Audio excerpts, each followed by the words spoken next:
another annual Q&A. As always, it's your forum. Any questions, anything you want to ask, anything on your mind, it's your club. So if any questions, direct them all to Luke. I can sit here and have a drink. And thank obviously everyone for coming. Afterwards there's a bit of grub there for everybody, and as I say, just thanks for coming. Okay, over to you. It's going to be Alan Dubman, isn't it? No. I'll wait and see how things go. Okay.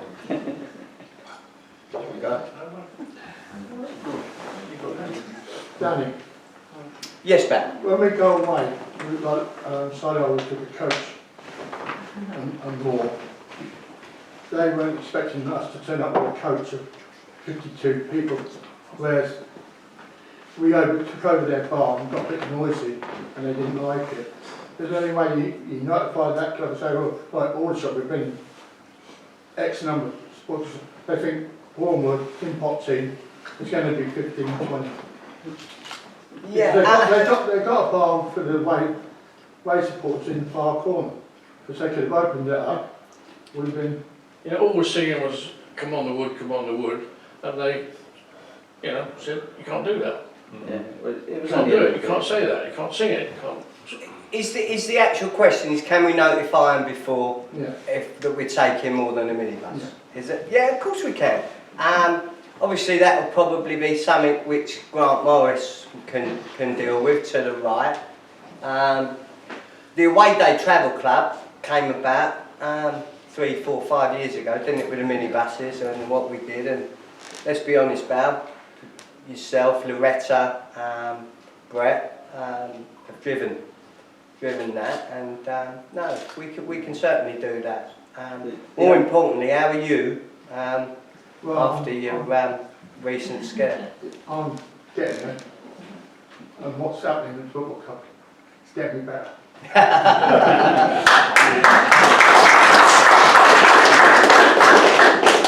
I think talking to the Solihull fans, we didn't miss much of a bar. The other bar's not very nice apparently, so we were all right where we were. Yeah, but I think what you've got to look at is also there's a quiet buzz around the place again. There's a quiet buzz amongst you all. There's, I often preach to you all about patience and unity and togetherness, and you can feel it. You can feel that little bit with you all. We've been here before many times.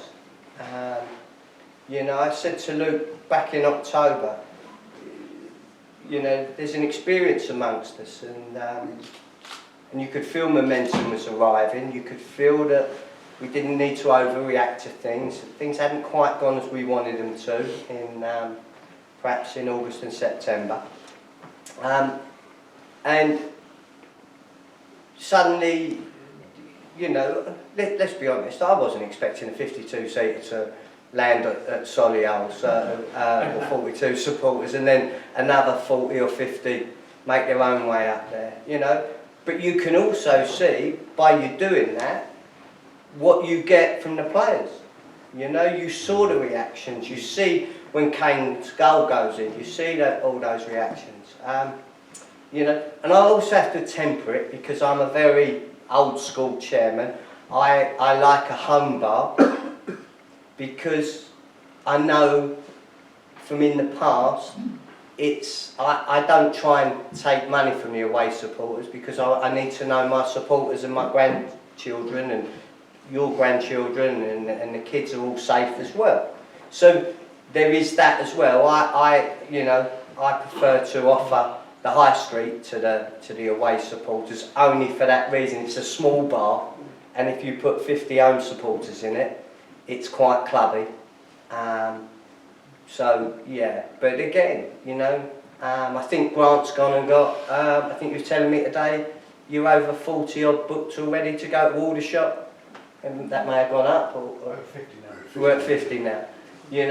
So You got me. Didn't know it was. Now you're in the boot. But remember the ones who travelled. I'm driving. But remember the ones who travelled there when we had to win our last 3 games, and you know, I remember the Congo and everything else as we went 2-1 up, and then we came in, beat Guiseley, and then done well in the last game. 3-0. 3-0, yeah. So again, for you all, people do. Did you call us Tin Pot, Bal? They do call us Tin Pot, yeah. But again, you know, they can call us what they like. But listen, if they are, you're my Tin Pot. Don't worry about that. That's everything that we want to be. You know, and let's be honest, our ambition, quiet ambition, is to be the underdog of underdogs, to cause the upset of upsets. You know, we want to go to the football league, but we can't demand it. We can't think. You know, we haven't got a Wrexham or Chesterfield fan base. You know, and there's no club over the last decade done what we've done. You know, we went to Waverley and beat them 1-0 a decade ago. We brought Kingstonian here and we let them have it. You know, we got to the Conference South. People forget we were 7 points adrift in our first season there. You know, there was clubs in there like Thurrock. They don't exist anymore. You know, you see what we did with the Conference South final. You see Leanne Gull and Junior Marias. I mean, Morgan Ferrier, playing last night for Tranmere. 18 months ago, we were a whisker away from, you know, for them probably going bankrupt and us going to the Football League. 18 months later, they've had another promotion after the Wembley win, and gone and beaten a Premier League club. And that's hopefully what this Tin Pot Club can do. Anyway.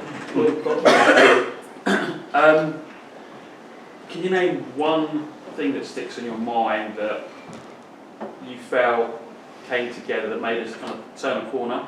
I know there's probably like a combination of things, but if there's one thing that really sticks in your mind that thinks for this season, Yeovil away. Well, we should have won. Yeah, I think we had enough to go and win a game of football. I played Danny Woodard, who's been amazing for this football club, on the left-hand side of the free. They played a diamond. We were getting a lot of joy to Femi, who's been amazing in the 12-game period, but he's not blessed on the ball as Sorba is. And I went with Migat, and I put Sorba on the left-hand side, dropped Shabu on the 10 role, which you've all seen for the last 19 games, and it's worked. I've got to be honest, Yeovil was a turning point for the club, for me, more than anyone. Yeah, as a manager, the chairman would sound very much a structured manager. I think about out of possession more than I do in possession. And I think I turned the corner, us, the team, the club, me, at Yeovil away. And I haven't looked back since. I think Shabu's been a blessing in terms of in that little pocket. I think Sorba's probably playing some of his best football for this football club. Kane Smith, who we lost last year, who's come back. I think we press teams higher up the park. We've got more legs in wide areas. I tell the boys at the start of the game, I split the group and I say, the back three and Mark Ricketts and Ashmore, you have a responsibility of mopping up all their shit, because they're going to make mistakes. Kane, Sorbers, Shabu, Ty Cabs, Kieran, we all know what Kieran's like. He's like a maverick. Do something and you go, wow, and he do something you go, oh. So the other four, and I've just given them responsibility, the four to go, and Ashmore, I think the business he done for Ashmore is frightening. Is probably the best business I've done with the chairman and Charlie in my 5 years at this football club. And I remember the response from only a handful of fans, what are you doing? Why are you bringing him in for? And we all look through that, because for me, he's the best in the league. And I think that you've seen our upward curve. So I'd say Yeovil, I'd say Ashmore. I've got to be honest, there's probably 2-3 bits where I go, we had 7 points from 9 games with Gregory in the team. And we've got 38 from 20 with Ashmore in the team. That's 7 clean sheets. So probably them 2 factors. Yeovil, yeah, with regards to personnel and shape, but the business he done with Ashmore was frightening. What about Royston? Royston, do you think that gave us a kick up the behind we needed? They got told in no uncertain terms after the game. Don't go to Wembley often. You don't. And I look at what's in the FA Trophy now. If we're still in the pot, we'll be sitting there going, we fancy it. And I think that's a loss. I'm not one of the managers, you listen to my interviews, I think I'm quite fair and I say it how it is. Royston handed it to us on the day and they deserve to win a game of football. Whereas I could have probably hung up, or Loretta probably could have hung up 5 full kits after that game. And not doing, no disrespectful, I play on Sunday leagues and the pitches are better than what Royston offered up. So I tempered it, like the champ said, I tempered it with a rallying call after the game. I give it to him, don't get me wrong, I do give it to him, but I had to temper it with, I believe we were 7 unbeaten at the time, and I had to say, look, now the focus is solely the National League, and I think that has given us a little resurgence. I honestly believe that. At the detriment of going to Wembley, it hurts, because I look at where we're at as a football club. I'd love to walk up Wembley Way again, but I think it has been a catalyst, I have to say. They're a good group. They are a good group, and to work with them on a daily basis, I respect the work they do out there, and they do for this football club. At the minute, they're in a good place. You're seeing that on a regular basis at the minute. At Royston, what they served up weren't good enough. Well, no, I was glad I missed the first 50 minutes. I've got to be honest, I'm gutted I weren't on your minibus, because I would have loved to have missed the full 90. But I'm still We should feeling have stayed guilty. there. It was pretty cold out. I'm still feeling guilty. I drove past the minibus and got about half a mile up the road and thought, oh, Cheers for have they stopping. broken down? I thought actually Brett was the manager that day, because a bit like he's driving, we never got out first gear. It was a bit of a stuttery start. Yeah. I think for me, about when you look at the change this year was first and foremost was belief. When you're dealing with groups of young men and a young manager, etc., you know, we'd gone from Wembley and suddenly everybody thought we'd arrived. I always felt that last season was going to be very, very difficult. And you don't know really. Sometimes you think you've done great business in the summer, and so I think you know. So my turning point this year was, one, the work that went on during the summer, and a really honest conversation between the chairman and the manager, that he's not just my manager, it's just somebody who's been with me a long time. And you know, when you see him hurting, I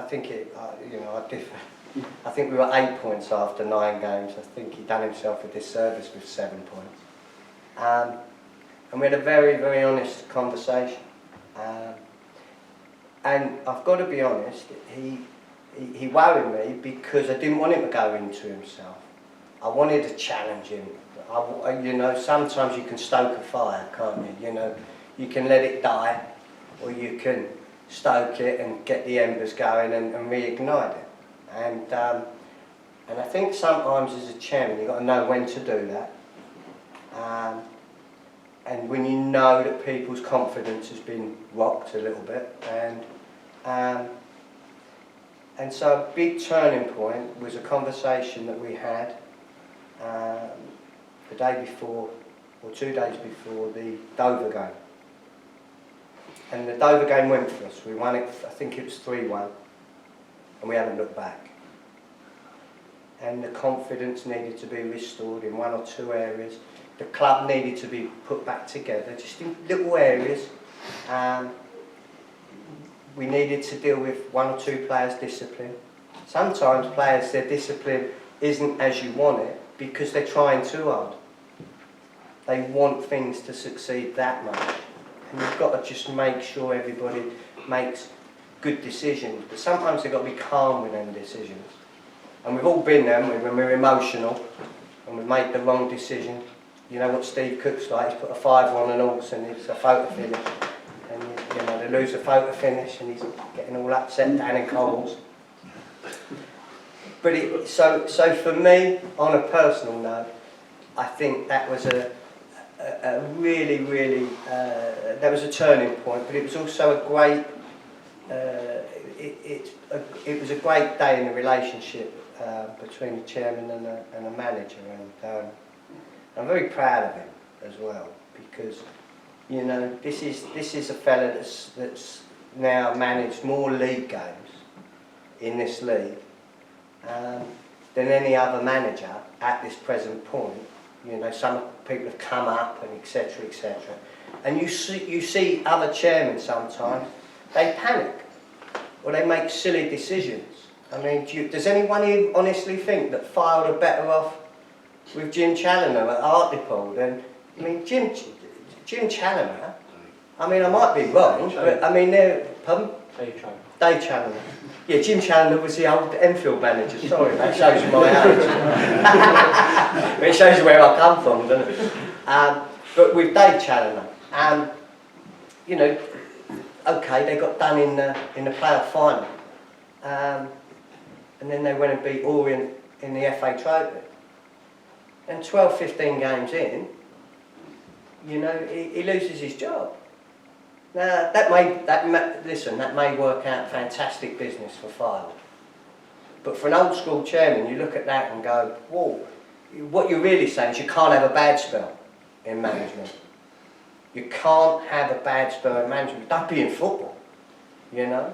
I'm not sure the new lad down at Ebbsfleet, Watson, he had a lot to say, didn't he, what he was going to do and what he's not going to do, but I'm not sure I would want to go into a relegation battle with perhaps that inexperience. I'm not saying he's not an inexperienced football man, but Gary Hill does know how to get you over a crisis. So I look at those bits and pieces. I'm not saying there's anyone in this room, but there was people perhaps question Luke, as I say, we were 8 points after 9 games. But you've got to allow that start, that early season form to play itself out. And I think good chairmen understand you have to think very clearly and understand, you know, just the psychology, and also understand when managers need your support, when supporters need your support, because it's a two-way street, you know. And I always tell you all, you know, I question sometimes, you know, can we do better with our home support? But a lot of times I do that. What I'm really saying to everybody is, you have to be realistic with your expectations based on what we get through the game. And what I often say is, you know, when I'm talking to my inner circle, is that I am patient with that. But sometimes, after Wembley, we had a newer group of supporters that perhaps had only ever known us in the National League, had only ever seen us in a playoff final in the Conference South Round to the National. Had only seen us going up Wembley Way. Had only seen us beat Blackpool. You know? And there's a lot of people in this room that were with us going to Great Wakering, and me finding Colin wandering about drunk in the car park and putting him on the team coach and getting him back. And he waking me up when he came home and slammed the door, yeah. Well, the true story with Colin was I thought I knew where he lived. We put him in and we brought him in and I got him, and I was going home and I jumped in the cab and I said, come on, I'll take you home. And he couldn't hardly stand. So I thought, well, I know what I'll do, his missus will go mad. So I took him to his door, knocked on the door, Mum jumped in the cab and went home. And 2 weeks later he said, thanks for that. I said, what's that? He said, you knocked on someone's door, run off. He had they opened up and there was a on the doorstep. But you know, but a lot of the people in this room were with us on them days. We're there when we went to the bar. We're there that day at Averley, you know. Does anyone remember that, you know, when we went down there, when we signed Claude Sienna? and we were 1 up, and we were being given it by Averley, and Tucker's come out and their guy's nicked in and it's going in, and Mario's scoured and he's cleared it off the line. Do you remember that? Really key moment in this club's history. A bit like Dwayne Clark's goal, you know. He only ever got one. He only ever got one for us. But that gave us that 5-minute breathing space in that playoff final. So there's a million memories, so the crowd thing is, I'm really trying to say to maybe the newer supporters, you know, what we're doing at the moment on 650 is amazing. It really is, and we maybe have to just temper that, you know, at times when it doesn't go our way. But let's embrace being an underdog club, because it's, you know, ambition and dreams cost nothing. You know, and this club's full of ambition and it's full of dreams, and I think it's full of very talented staff and dressing room and a manager, and it's just something about what's happening at the moment. And I often say to Luke, don't overanalyze it. You know, just go with it, because sometimes it's the greatest feeling in the world, as you know. Those of you who went up to Solihull, you know, you was part of it. You was part of something which you know, you helped create. And again, I think tomorrow you're just going to start to see, if we go and nick something tomorrow, you know, that momentum's with us and the belief continues. And you know, we're still trying to find 1 or 2 additions. So the fact we brought 80 in, you know, don't think Cabs is going anywhere or Marsh is off, or nothing could be further from the truth. You know, we want to have another day at Wembley. We want to have another day in the sun and see if we can get to the Football League. But you know, we can't expect that. So the realism is, wherever it takes us, we're already overachieving, I think. You know, you said you was disappointed that the early bird £100 season tickets didn't turn into regular people coming. Do you think you'll repeat that this season or next season? Because you said you were so disappointed, didn't you? Yeah, I think what we've said is, I think we need to reward everybody who attends. I think the disappointment is those perhaps who don't, say, well, we did that, but if we go 6 times a season, then it's paid for itself. So what we've said is there's a percentage of if people turn up, that I want to reward people who turn up. I think we've got to be balanced. We've got to be honest with each other.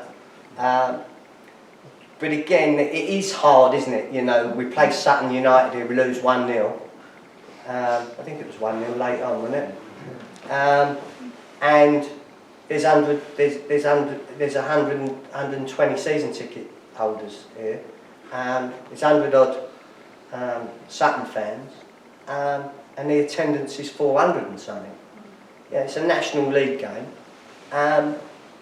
But there's also that part of me that says, look, you know, I can sometimes go on a bit, can't I? And perhaps the programme notes sometimes show my frustration. But no, the £99 season ticket, as long as they are attending, then they'll get my full support. I just feel that, you know, we you know, if they're not going to come, you know, then we don't really need, you know, does that make sense? Then we scale it up, and I think you'd all like to be rewarded for your attendance, and you know, because anyway, that's the thinking behind maybe. Yeah, you wonder why I buy the season ticket, because you couldn't do much more on the pitch. So really, if you're not going to come, why buy the season ticket? What do they want? The top of the league from beginning to end? No. What you guys don't see is that, for instance, this transfer window, it isn't always easy we can match it. Maybe we match a team for the finance for a player, but a player won't come in because he's decided that he doesn't want to play in front of 500 supporters. When he can go and play maybe a struggling side, he can play in front of 3,000. You know, and I suppose if you're an organ player, you don't want to play in an empty cathedral. So it's not always difficult. It's not always easy for Luke and for Charlie when they're trying to convince a player to come here, and we're showing them the new pitch and we're showing them the facilities and how we do things and how we want to be sort of ultra professional and how we deal with analysis and how things are broken down, because they want to be appreciated at work. And sometimes if you score a goal and you've got 150 people behind the goal, but you can go down the road and there's a 4,000 sellout, it does influence players' decisions. And if we can just get our support up just a little bit, you know, if we can get ourselves to just a regular home support of 600, 700, 800, it'll make an enormous difference. We'll probably win a few more penalties as well when you go up, and we might get a few decisions.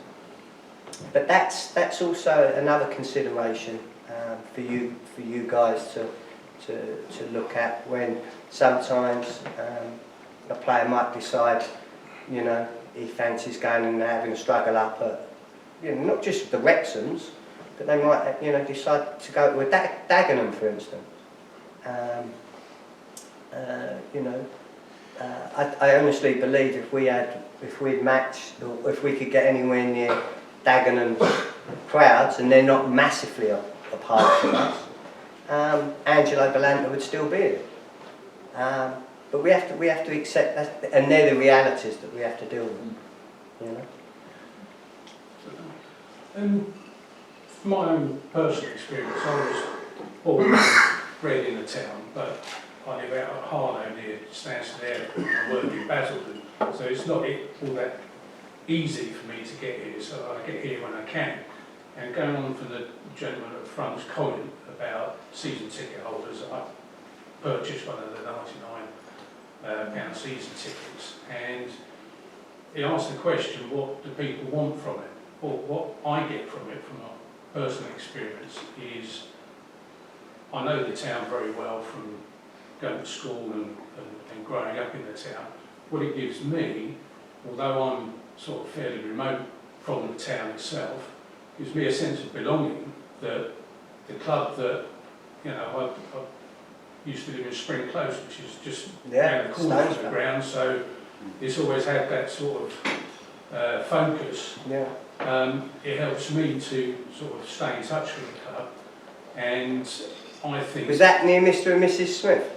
Alan Smith's mum and dad? Diagonally opposite. He was number 5, I was number 39, so yeah, I know Smiths very well. Yeah. And it's just the fact, also an observation I'd like to make was that although I don't get here that often, when I do come here, what I can ascertain from this season to last season, we seem to have rediscovered an identity, a pattern of play that's good to watch and makes us hard to beat, and it's almost like a comparison to that season when we went to Wembley. We were very difficult to beat, we played good football, and as a consequence, some of our better players were able to move on. Didn't help us last season, but I see the same scenario occurring again, where we're handily placed in the playoff positions, we're hard to beat, we're playing good football, we're scoring goals, we're not conceding many late goals, which really beat everybody off last season, conceding in the last 5 or 10 minutes. So I would just like to say thanks for all that you're doing for the club and for the football that is served up on the pitch. It's very good to watch. Thank you. Thank you. Do you not think, coming back to the 99 quids, my son bought one of those season tickets, but because of his work and study schedule, he can't get to the games. How old is he? He's 21. But he takes the view, I've given some money to the club so they can progress. He appreciates we won't get that deal next season. And quite rightly, he hasn't attended many games, so he doesn't deserve it. But do you not think some of the players that are turning you down, one, they lack ambition, whether you're playing in front of 5,000 or 500, this club has got ambition, and you want players to play for the club that have got ambition, because what may be 500 or 600 this season, hopefully, with the right goings on behind the scenes, will gradually increase. But the other thing, which may prevent some of the northern players from coming down, particularly if they're on loan, is the cost of living. And is that something that you address? We provide a players' house. You provide them with houses? Not so much houses, we've got a lovely players' house. Right, okay. So in terms of that, I was brought in, what, 3 years ago? Dan? Yeah. It was saying, obviously, I've been accustomed to playing in the league, you're playing in a national league, whereas we've been very much regionalised, whether that's Ryman Prem, Conference South, so signing players. Charlie O'Loughlin was probably the one that we'd signed, but he moved location, say from Birmingham to London with work, and it was like very much he sent an email in with regards to his CV, it stacked up, he come in, he trained, we signed him. But because he moved and uproots himself, it was easy to get the deal done. Whereas in the first 2 years, you're very much casting your net, M25, M1, up to Milton Keynes and really this way. Whereas the chairman's provided a beautiful house, originally was the one in the best part of Bournemouth, and now located, and now got a 3-bedroom. We've currently got 2 players and a member of staff in there. So we have housing available, which is massively part of, I can imagine, everyone's mindset in the National League. So they can't use that as an excuse? No, it's not an excuse. For me, that's not an excuse. The crowd, you said the crowds, players are fickle. Players are fickle. There is massive ambition here, huge ambition. Oh, look, there's ambition here. If the players use what Danny was saying as an excuse, they don't want to play in front of 500 or 600, then I'll question their ambition about wanting to play for the club. You ever play football? No disrespect. On a serious note, not at this sort of level, no. I signed for AFC Wimbledon. They had 5,000 fans. Yeah. It does change your mindset, and it sounds really horrible. It does, because you gain 15 points. The minute you hear, remember at Tranmere it was 2-0 up. Remember that? And the drum. Me and Cameron was singing along with the drum. And on a serious note, it was monotonous, and it was like, oh my God, it kept sucking the ball into the net, and they went 2-2. It makes a massive difference. Makes a huge, huge difference. You guys, and I said it, and I said to Ben, I got on the bus, and I rang the chairman afterwards against Solihull, and I went, I effed up today. I didn't thank the fans. Do one. You were colossal at Solihull. Massive. Huge. Times that by 10 here, 800 fans, be massive. It would be huge, trust me. As a mindset of a manager and a group that I know, no disrespect, you go Hartlepool, you serve up what you serve up. You go Notts County, you serve up what you serve up. You go Yeovil, you serve up what you serve up. It's not, the comparison is, there's fans there. There's an atmosphere. There's a mindset to a player.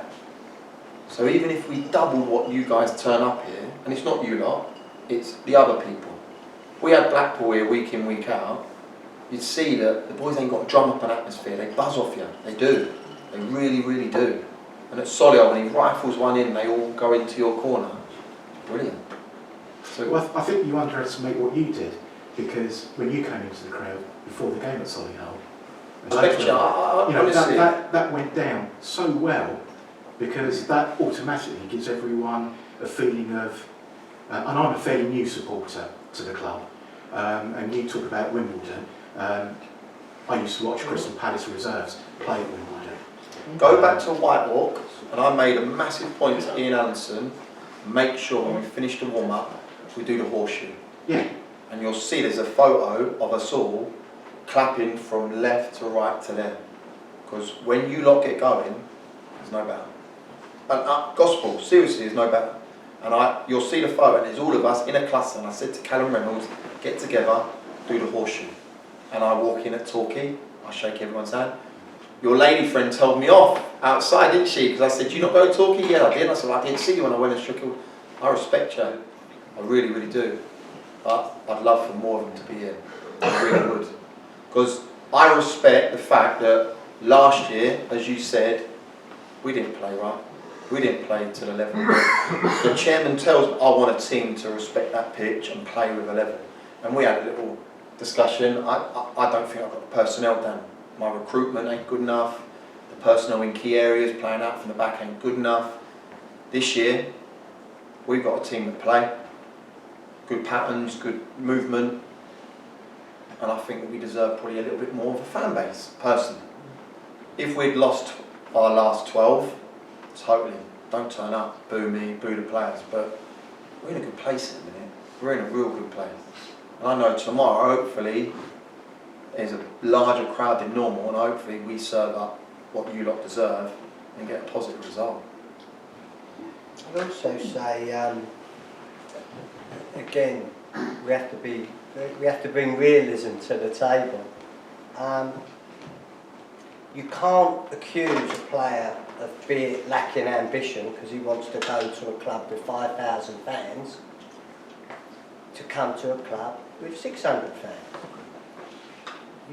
That's our level. That's the equivalent of saying that a player should want to go to Bournemouth instead of Man United. That's not lacking ambition, that's madness. So there's no logic to that argument. What we have to do is convince the player that this is the right place for them to play their football. It's the right place. That's my job, to make sure my argument stacks up. If that's what the gaffer wants and that's what the chief executive is saying, then I make sure when I'm sitting there with Cabs that he's not going to a Division 2 club or a Division 1 club to sit on a bench. He's still got to learn his craft. If that makes sense, it was our job to convince Cabs that he's 37 goals last year. You're very quickly forgotten in football. You go and sit on Newport's bench, go and sit on Oxford United's bench, go and do whatever it is, you know. This is the place for you to come because you're going to play. You're going to improve. You know, we're going to create a system that will make you a good player. He's got loads to learn. But in the end, what we're saying to him is, your ambition here is about playing and improving. It's not about, if you base it on, yes, you can go and sit on somebody's bench. And so they're the arguments I feel we have to have. Does that make sense? Yeah, it's the difference between short-term gain and long-term career. Yeah, I mean, let's be honest. Did you see the lad from Barnet's just gone for $500,000? Yeah. Well, didn't we all look and go, wow? Cabs' fees just gone up, innit, if they come in. But do you know what we really want? Just put us in the Football League. You know, we've got young players here. You know, whether it's young Kane, Shapes, Cabby, Sauber, Marshy. We've got good young players. We've got some experience in there as well. We've got some old heads. We're probably one or two players light from having the strength we need, which is all being addressed quietly. And I'll be honest with you, one player we felt, that Luke was very keen on, but he chose to go to Macclesfield. Purely, it was someone that had interested Luke for a while, and we felt a little bit disappointed with that one. But again, there's another player that's he wants to wait to see if he can get a League 1 or a League 2 team. So we've got to be patient there. But yeah, as I say, I don't think it's that they lack ambition. I think we're also having to deal with, agents. Because you'll also see we might be the 12th call from an agent because We had another deal lined up, Luke, didn't we, with a lad. Done with the club, done with the lad, everything's done. But he's ended up staying at a, he's out on loan at a club, and we liked him, or Luke liked him, I didn't know that much of him. But he chose to stay at the club because of the financial improvement they made to his loan offer. But since that time, we've won our last 2. He's lost 7-0 and 2-0 and got sent off, hasn't he? Yeah. So you'll have to go and work that one out, won't you? So good luck to him. But anyway, yeah. I mean, thinking positively for a moment, when we get promoted, will we be able to cope in League 2? For me, yeah. I think it's going on history, teams that get promoted out of level. Obviously your Forest Greens, your Tranmeres, your Macclesfield flirted with it last year, but obviously having their off the park problems.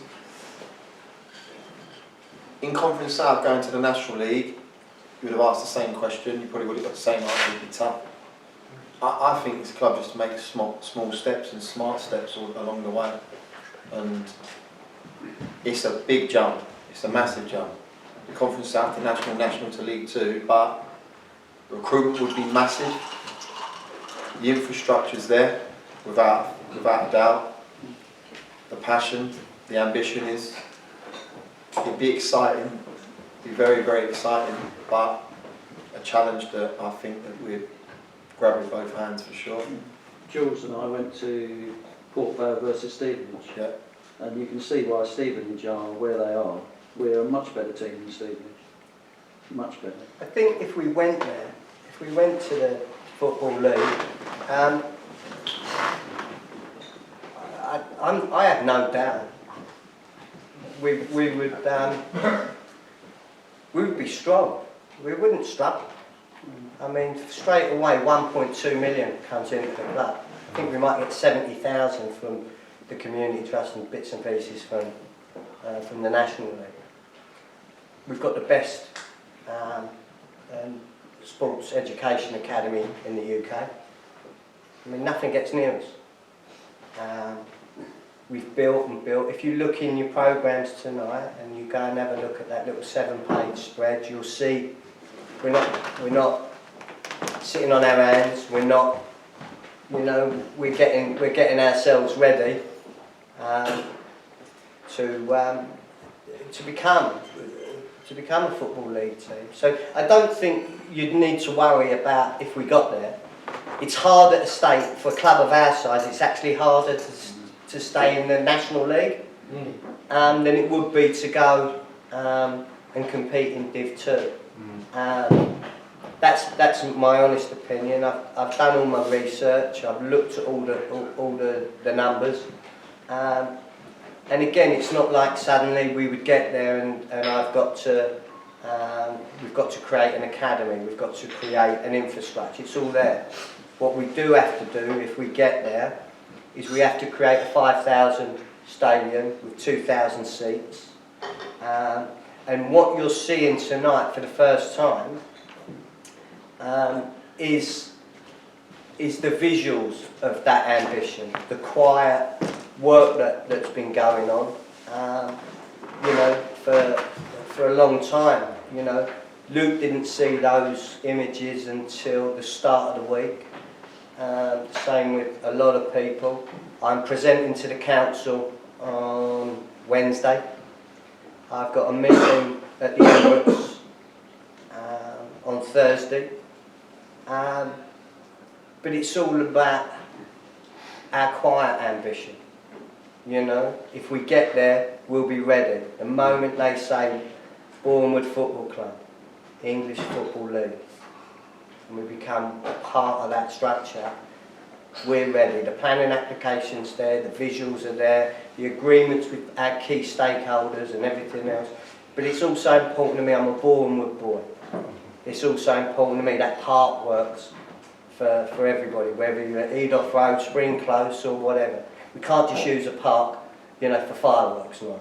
It's got to be worked properly and it's got to be utilised properly. It's important for me that the parking's right.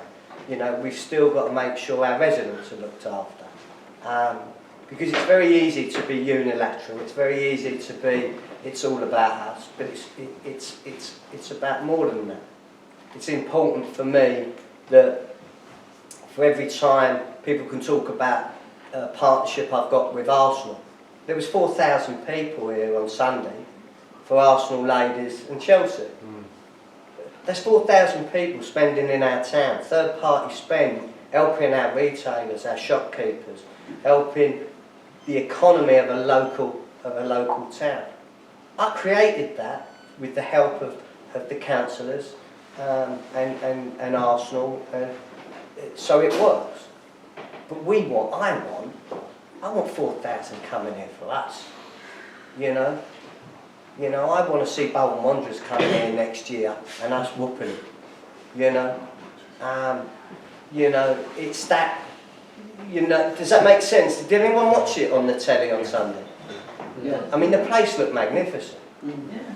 And then by the time, if we can put something down at the south end of the ground and create, and as I say, when you look at the images, it's important for you guys to understand that we are ambitious, but we have to also be realistic, and that today, and that's why with the Q&A today, I was very keen to get everything into that programme so that it gives you guys the first chance to see it. I mean, even the councillors haven't seen it yet. So don't go too mad on social media, I'll probably get in trouble. But it is something that works for this town, it works for the shopkeepers, it works, you know, there's a lot of people now that, you know, with local employment. I mean, Loretta's behind the bar there. I mean, as you know, she's not behind the bar, she's driving the minibus, she's doing the kit, you know, she's working the gate. This is an amazing club. It's full of amazing people. And again, we're not a million miles away. We've got to get it right once. And if we get there like we did, when they told us when we was in the Southern Eastern Division that we'd get to the Ryman Prem, we'd get relegated. And then they told us when we got to Conference South, we'd get there, but we'd get relegated. And they told us we got to the National League, we'd get relegated. And every time, we haven't just strengthened, we've gone stronger. You know, we've now beaten a Blackpool, we've gone to Wembley, but we haven't got over that finishing line yet to where that perhaps the holy grail is, because suddenly we would be self-funding, you know. But I think that's one of the key things as well, that the club is financially stable.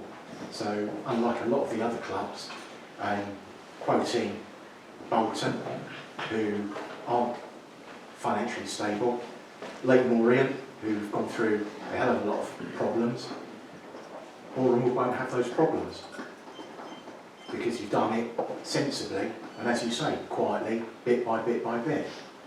And I see similarities with what Crystal Palace did, because until I started watching Boreham Wood, I'm a South London boy and I'd watch Crystal Palace, and I used to go and watch Crystal Palace reserves down at Plough Lane, and I got to know quite a lot of the players and the structure of what was going on down there, and I see similarities with what is going on here.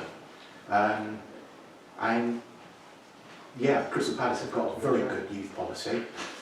How many of the youth players or the academy players are going to be coming through like Sorba? Are there any on the horizon? There's a few. Charlie Wickham's obviously made his debut, which is massive for Charlie Wickham. We had 5 England internationals last year. Alex Morgan, Inaman Endo, Dan Crease, Chase Grant, and Archie Pepper, yeah. So the gulf between the youth team and the first team of our best cohort ever to come through this academy, being under 16s with Charlie and Cameron, first years as under 17s, second years as under 18s, and third years as under 19s, they wiped the floor with everyone. They won 5 national cups in 3 years. The golf's massive. The golf is massive, and first team hat off and academy hat on doesn't give me any more pleasure than when Sorba's doing so well. Because it's amazing that he's not so much a local lad, but he's come through the programme. He's been right at the bottom run. Was in the college programme, wasn't even in our elite squad. And he'd stand out there, and I remember when it was about 5 years ago, I'd do the elite session, and he'd have his hands on the old net. I saw, when are you going to get there? I'll get there. I'll get there. And he'll train with the elite, and when the first team train, he's on the net again. I'll get there. I'll get there. And I've got to be honest with you, we had him on a contract, we took him off a contract, we had him on a contract, we took him off a contract, we've now got him on a long-term contract, no one's taking him off that. Yeah, he's been a pleasure, he's everything the programme's about, giving the kid from Barking that's broken home, doesn't come from much, a big positive for him this year, doing the coaching alongside his first team duties. So he coaches the boys on a Monday, Tuesday and a Friday. Chen was very hot on getting him a mentor. That mentor's Danny Woodard's. Danny Woodard's that. He's honestly one of our best signings, Dan. You love him. I love him. I absolutely adore him, but imagine working with him when he was 27, because he's 34, 35 now. It's unbelievable. And I still see things and go, wow. He reads the game better than anyone. His assessment of danger is superb. But this year, he's been my cheerleader. And him and Shakesy get us. So it's not as much. Shakesy's having a little bit more. He comes on and sees out games, and he's still got legs. And yes, he's quality at times. You all go, but he leaves everything out there. Every single bit of him is left out there.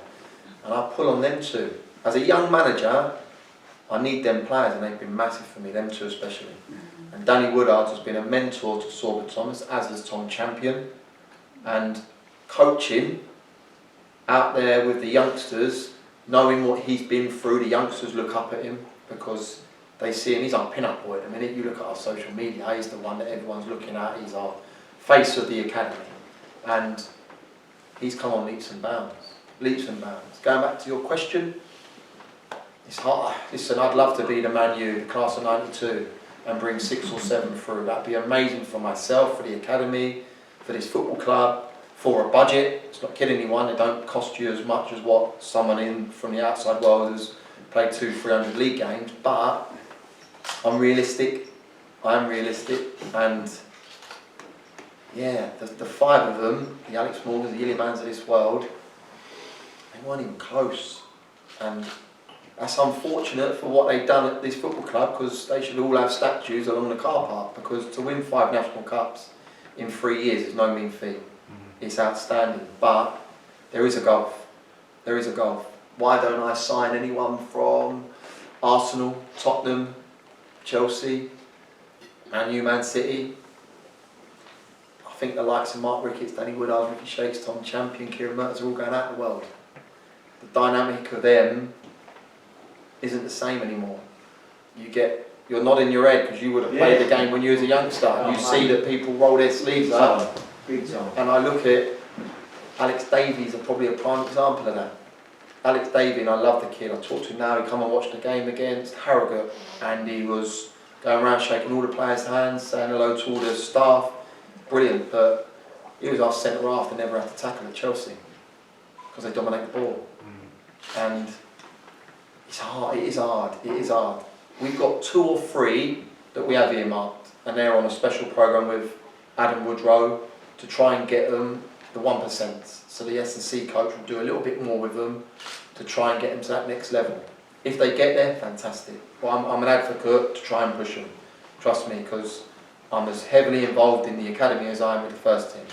And there's 2 or 3 at the minute. Charlie Wickham being one, Hamza Semikula and Ellis. Them 3 are probably our standout ones currently. There's a couple of other little ones that's doing okay. Kai Wynn, that progressed superbly last year, but not really being a part of it this year.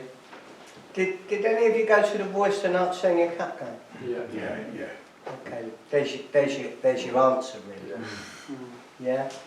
In a nutshell, everything Luke's saying, and we'd like it to be different, but there was really, because Royston, you know, I know their budget, and it's not a budget that should be in that league, but it probably told you where that gulf was, because before they hit our first team, they need to perhaps go out on loan. And go and do the hard miles at a Potter's Bar or a Wingate and Finchley, or that type of thing, do you know what I mean? And see where they come from through there. I mean, we did that a lot with one or two. But let me give you something that's very much in Luke and mine's thinking. When we put the squad together for the playoff season,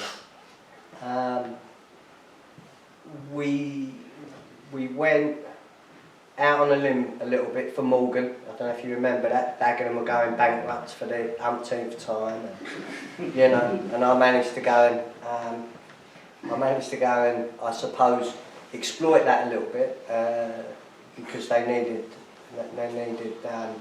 money quickly, and we got Morgan in, and we put ourselves together a fantastic little squad. And we were very, very confident about where we'd go and how we would do it. And suddenly we lost, remember Wellesley? Yeah. We lost Wellesley, but luckily, through Luke's contacts, we had Turley ready to come in. And we went into that, for want of a better word, quarter-final against Filding.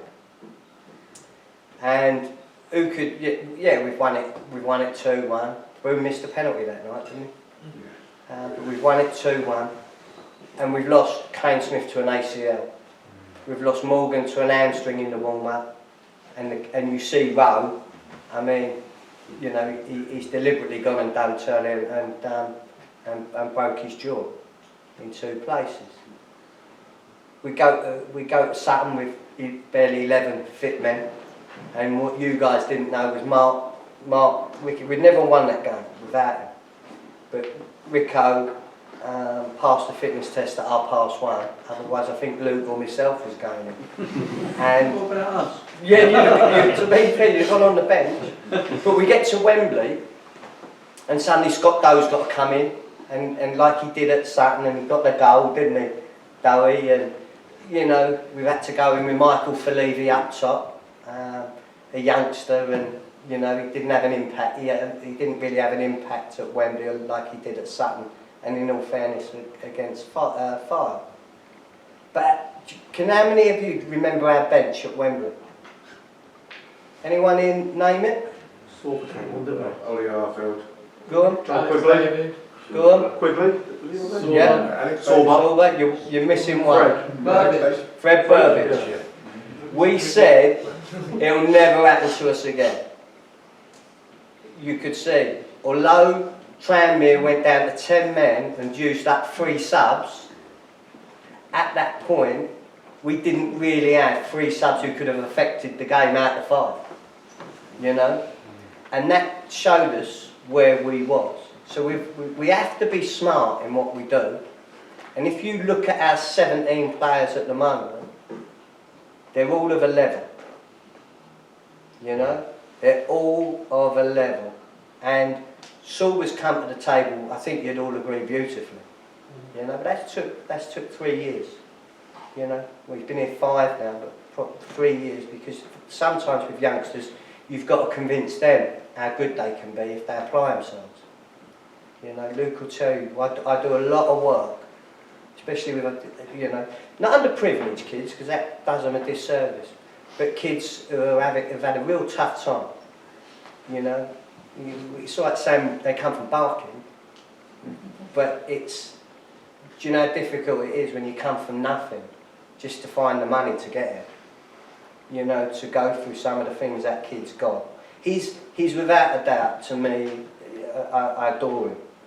Because for him to still be trying to make it in the game, I hope we go to the Football League, I hope he spends 1 year with us and he goes and gets the biggest move that he can get and makes a lot of money. Because if anyone deserves it, it's that kid, you know. Anyway, so I've had another one of my little preachers, haven't I? Sorry. Dan, I've seen Bruno's moved on again. Are we getting anything out of that? We're getting absolutely nothing. No. No, but let me explain. I was offered £50,000 in the January by Barnet, an agent, and we was offered Simeon Akinola, Charlie Clough, was it? And I said to Luke, look, this is what's on the table. And we both agreed, he didn't have long to go, obviously, with his contract, that Bruno was our ticket. If we was going to go up or we was going to get to Wembley, we needed that. So we made a conscious decision not to accept that. Well, we got to Wembley and we didn't quite see that off. So we don't get anything. He ran his contract down, or his agent was very happy to do that, and I understood that. But before he went to Salford, we, I let Luke know on the Saturday. You know, a lot of the time we've got fantastic relationships with our ex-players, and a year ago, if Villa hadn't gone up, he'd have probably gone there for £500,000. But Villa went up,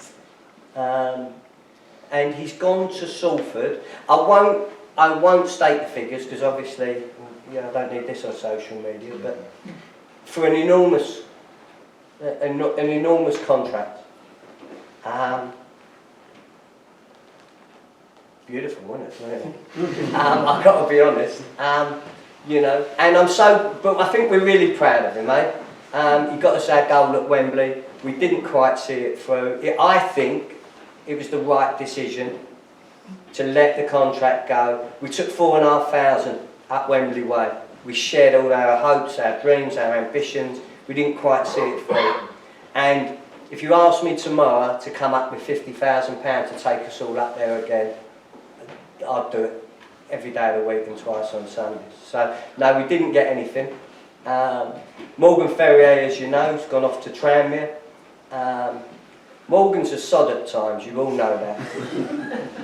But how fantastic is it? They've gone and not for you Watford fans, obviously, but there he is. He's gone and joined. He's gone and joined Tranmere. Morgan will be Morgan. And I didn't realise till today, by Tranmere beating Watford, he's going to be playing.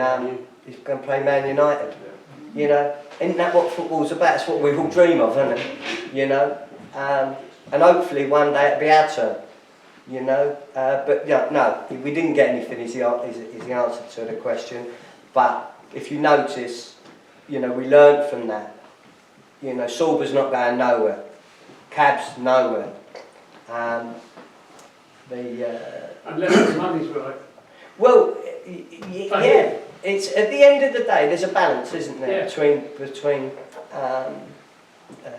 It's very difficult as well. We had a phone call from an agent of one of our, you know, and there's about a fee, and as Luke said, that wouldn't buy his left foot. Now, I said left something, but mine. I was in. But Must have been left leg. Yeah, but the important thing is, if you are an underdog club and if you do have ambition, sometimes you can sense momentum's with you, and I think you guys can sense that. I think this is the most we've had at a Q&A, isn't it? And it tells me that maybe the improvements around the club you've enjoyed. When we sat here last year, didn't have a North Stand. You know, we hadn't built it. When we beat Blackpool, it weren't there. You know, each time, we are quietly getting there. We are quietly getting there. But I tell you what, I wouldn't want to walk up Wembley Way with anybody but you. You know, you know, you have your memories of whether it's my dad or Steve's dad, Vinny. You know, we've created something, and the only way we can do it justice now is to finish it off. You know, let's get there, and then I can ride off into the sunset and turn up at Q&As and give my questions to the chairman. I mean, you guys must be doing something right, because you keep on talking about when you walked up to Wembley Way.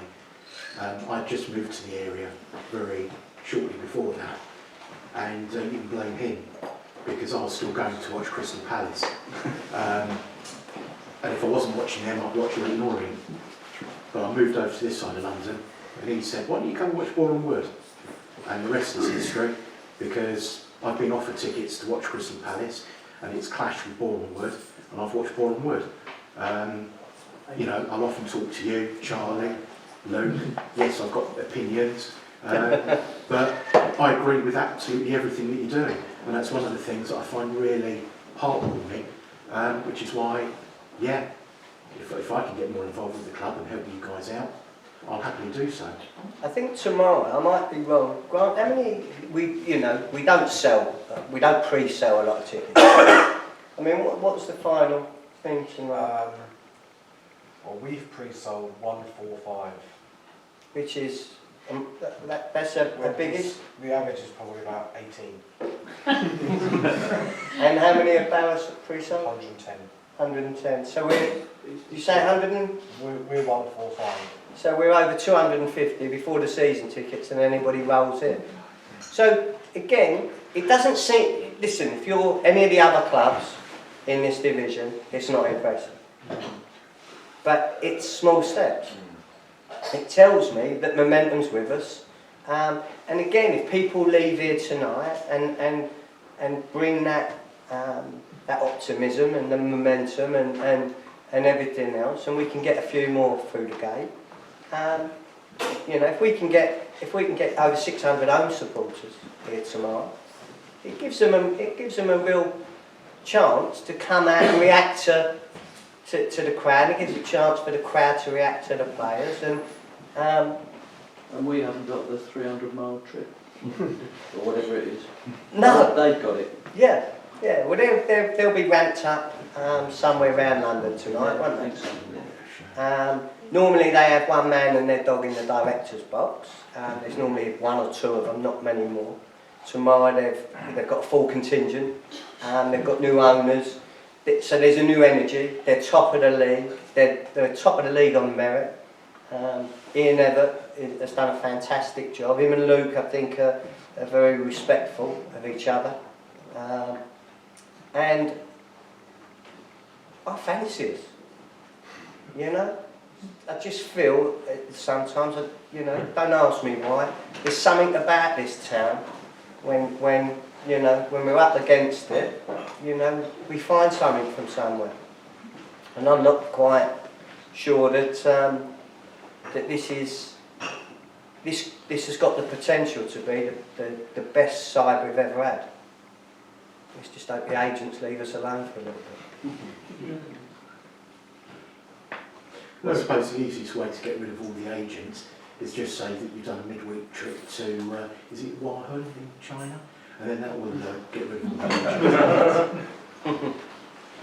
agents. Regarding Nathan, have we got a clause in his name here? Because when we played his old team, we had to play with it.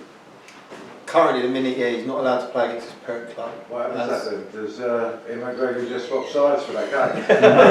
Maybe. Yeah. We're hoping that they'll agree. We're happy to let Gregors play for them, as long as they let Nathan play for us. So it makes sense, doesn't it? But sometimes, it's quite a way down the line, and if they don't resolve their league position, who knows where they'll be. Sometimes, again, let's not rush to make a wrong decision, so let it play out and see what happens. But, we are looking for another reinforcement in that area as well, which would please you if we get it, but we'll see. Brett's now thinking, what does that mean? There was a cryptic clue there. Okay, listen, there's a drink for everybody behind the bar. There's some food there. Thank you very, very much for coming again.